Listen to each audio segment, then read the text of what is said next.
আমাদের সমাজ স্ত্রীকে নিয়ে মাতামাতি যে একদমই পছন্দ করে না তার প্রমাণ আবারও পেলাম। ক্রিকেটার বিরাট কোহলি সম্প্রতি বিশ্বকাপ সেমিফাইনালে 50 সেঞ্চুরি কমপ্লিট করেছেন।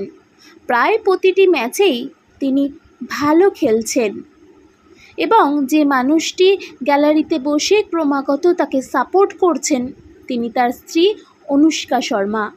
সেই রকম কিছু ভিডিও ক্লিপও বেশ ভাইরাল এখন সোশ্যাল মিডিয়াতে। বেশ কিছু মানুষ বলছে বিরাটের এই সাফল্যের পিছনে তার স্ত্রীর এই পাশে থাকা উৎসাহ প্রদান ভূমিকা গ্রহণ করে। কিন্তু আমাদের সমাজের একদল মানুষের তা কিছুতেই পছন্দ হচ্ছে না। কেউ কেউ তো বিরাটের মায়ের সাথে অনুষ্কার অপ্রয়োজনীয় তুলনাও টানছেন এবং বলছেন যদি কারো তার আজকের সাফল্যের পিছনে ভূমিকা থেকে থাকে তাহলে সেটা বিরাটের মায়ের, তার স্ত্রী অনুষ্কার নয়। কেউ কেউ আবার বলছেন অনুষ্কার সাথে পরিচয়ের আগেই বিরাট যথেষ্ট সফল ছিলেন এবং অনুষ্কা সফল বিরাটকেই বিয়ে করেন। প্রথমত আমি বুঝি না আমরা কেন জীবনের সম্পর্কগুলোকে বারবার তুলনার মধ্য দিয়ে নিয়ে আসতে ভালোবাসি, বিশেষ করে মা এবং স্ত্রীর মতন দুটো গুরুত্বপূর্ণ সম্পর্ককে। এই টক্সিক তুলনাগুলোর জন্যই হয়তো আজও পরিবারে শাশুড়ি বৌমার মধ্যে সুস্থ সম্পর্ক গড়ে ওঠে না। দ্বিতীয়ত একজন মা তার সন্তানকে জন্ম দিয়েছেন, তার সাথে সন্তানের নারীর টান, রক্তের সম্পর্ক।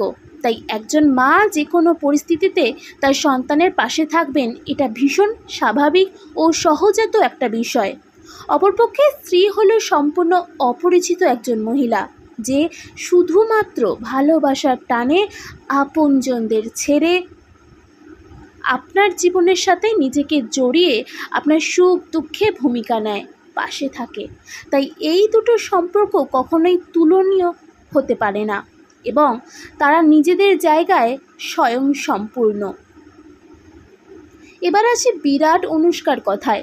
আমি বুঝি না সব সময় আমাদের আঙুলটা কেন মেয়েদের দিকেই থাকে। অনুষ্কা শর্মা যদি সফল ক্রিকেটার বিরাট কোহলিকে বিয়ে করে থাকেন তাহলে বিরাটও একজন সফল অভিনেত্রী অনুষ্কা শর্মাকে বিয়ে করেছেন। কই সেটা তো কেউ বলছেন না। বিরাটের সাফল্যের কারণে কিন্তু অনুষ্কা পরিচিত মুখ হননি, বরং নিজের কাজের জন্য তার আলাদা একটা পরিচয় রয়েছে। আসলে কি বলুন তো, সম্পর্কটা যাদের তারা কেন একে অপরকে চুজ করেছেন সেটা একান্তই তাদের বিষয়। কিন্তু আমাদের সমাজকে তো ব্যক্তিগত বিষয় নিয়ে অহেতুক জাজমেন্ট দিতেই হবে। দ্বিতীয়ত বিরাটের ক্রিকেট জীবনের প্রথম দিকে যদি তার মায়ের ভূমিকা থেকে থাকে তবে এখন অবশ্যই তার স্ত্রীরও ভূমিকা আছে। সবার জীবনে কেরিয়ার শুরু হওয়ার আগেই তার জীবনসঙ্গীর সাথে পরিচয় হবে তার কোনো মানে নেই।